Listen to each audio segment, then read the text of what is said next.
Assalamualaikum warahmatullahi wabarakatuh. Pertama-tama kami mengucapkan salam tandan berduri, salam planter semua kepada seluruh petani Indonesia. Semoga kita selalu diberikan kesehatan, juga mudah-mudahan diberikan rezeki berupa kelapa sawit yang berbuah melimpah. Amin.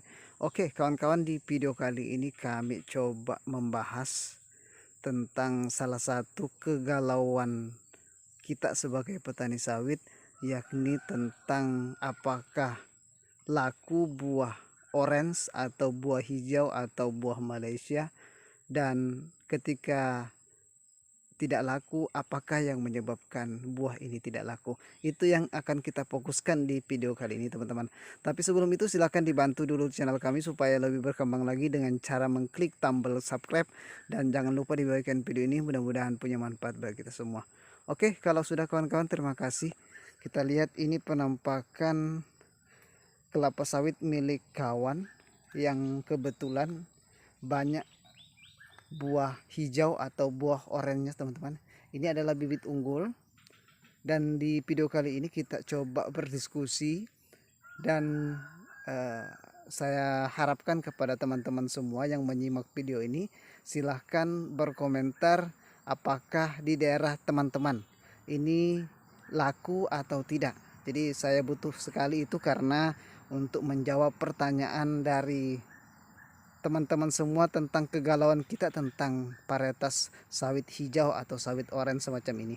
Jadi saya sudah pernah berkonsultasi, sudah pernah menanyakan kepada kawan-kawan semua yang ada di Sumatera tentang apakah kelapa sawit ini laku atau tidak. Ternyata teman-teman, ini laku, teman-teman. Jadi adanya desas-desus bahwa kelapa sawit ini tidak laku itu sebetulnya dipertanyakan. Mungkin ada yang memang di daerah-daerah tertentu ada yang tidak laku, nanti kita akan membahas lebih dalam. Tapi sebenarnya secara keseluruhan untuk sawit semacam ini laku, dan tentunya pasti akan dibeli oleh perusahaan. Jadi memang inilah sesuatu yang mengganjal kita sebagai petani kecil, tentang kita takut sekali untuk menanam varietas ini, karena memang ada gosip-gosip yang mengatakan bahwa kelapa sawit jenis ini tidak laku. Tapi sebenarnya saya sudah tanya-tanya kepada teman-teman yang ada di Sumatera, itu laku, teman-teman. Malah untuk jenis semacam ini, yang buah orange semacam ini grade-nya tinggi, paling tinggi, teman-teman, dari semua jenis kelapa sawit.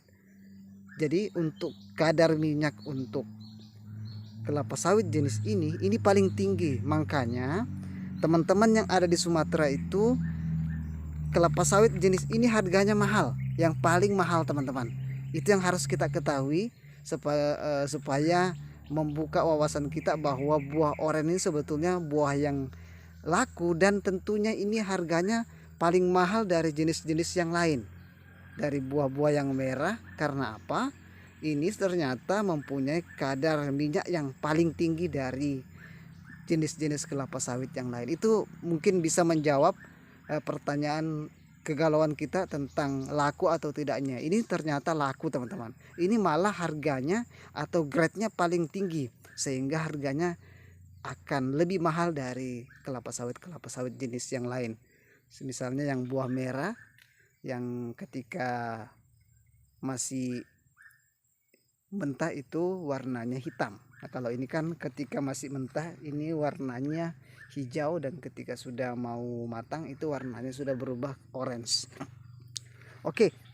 Jadi memang ada beberapa balai benih teman-teman yang memproduksi jenis semacam ini. Misalnya untuk varietas Topaz 1, misalnya juga untuk varietas SK1 dari PT BSM, dari Asian Agri yaitu Topaz 1. Ini memproduksi jenis kelapa sawit hijau atau orange. Jadi kalau teman-teman ingin menanam untuk varietas ini, kita bisa memilih varietas Topaz 1 atau juga bisa memilih varietas SK1 dari PT BSM. Untuk Topaz 1 itu untuk balai benih Asian Agri. Kita lihat.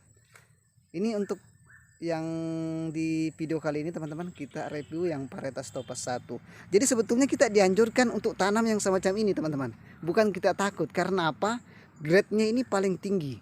Itu mungkin sebagai wawasan juga untuk kita semua tentang varietas buah oren. Ternyata ini adalah varietas yang paling tinggi grade-nya untuk kandungan minyaknya. Jadi itu menjawab mungkin teman-teman sebagai sesuatu yang menjadi kegalauan kita. Oke, jadi memang untuk daerah-daerah tertentu yang tidak laku, ternyata setelah saya tanya kepada teman-teman yang ada di Sumatera, ternyata itu tidak laku karena ada oknum-oknum pemanen yang memanen belum matang atau masih mengkal, itu sudah diturunkan. Makanya itulah yang menjadi awal gosip dari buah hijau ini tidak laku karena dipanennya pas masih mengkal atau belum berondol sudah diturunkan, makanya jadilah dia tidak laku. Itulah penyebab mengapa dia tidak laku, karena dia masih mengkal, dipanen sudah belum ada yang berondol, ternyata sudah dipanen. Inilah oknum-oknum pemanen yang tidak sabaran, tidak mau tunggu berondol dulu baru sudah dipanen. Jadi inilah yang menyebabkan tidak laku. Padahal untuk jenis ini adalah varietas yang paling unggulan, yang karena kadar minyaknya itu paling tinggi sehingga grade-nya ini harganya paling mahal di kelasnya. Inilah yang harus kita ketahui teman-teman.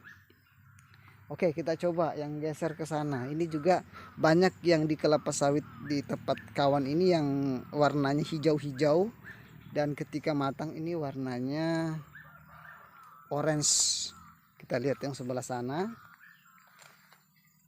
Nah, ini kalau yang ini buahnya agak kehitam-hitaman sudah teman-teman. Kita lihat ini penampakannya. Yang di sana tadi yang ada yang buah orange. Kita lihat yang sebelah sana. Yang di sana tadi ada yang buah orange. Jadi ini menjawab sudah teman-temannya bahwa untuk buah orange ini sebenarnya buah yang paling unggul, yang paling direkomendasikan untuk ditanam karena kandungan minyaknya itu sangat tinggi. Kita lihat yang itu sana. Nah, ini adalah buah hijau atau buah orange atau kelapa sawit Prince. Kita lihat ini. Nah, ini contoh buah orange yang kadar minyaknya paling tinggi. Silakan teman-teman berkomentar di kolom komentar tentang apakah di daerah teman-teman ini buah semacam ini laku atau tidak. Assalamualaikum warahmatullahi wabarakatuh. Terima kasih.